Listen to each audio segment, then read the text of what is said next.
না হ্যাঁ তা পাইপ দিয়ে তো আবার এখানে তা ছুটি নষ্ট করে আবার এখানে সাধনাকে নেয় সাধনাকে নেয় হাজুটা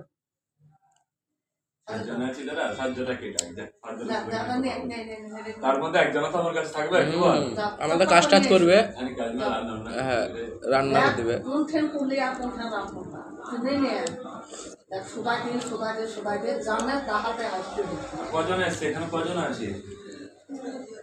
আর সবাইকে আমি দাগটা কেটে দিচ্ছি আর আর 5 জন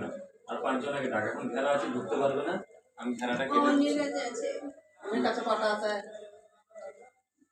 ওর কাছে পাটা এখানে যে দুটো হয়েছিল ওখানে 3 পাটা থাকে না কিটা থাকে 5টা থাকে 7টার মধ্যে ওর কাছে আছে বাদ বাকি ওর কাছে আছে আরো আছে 21 জন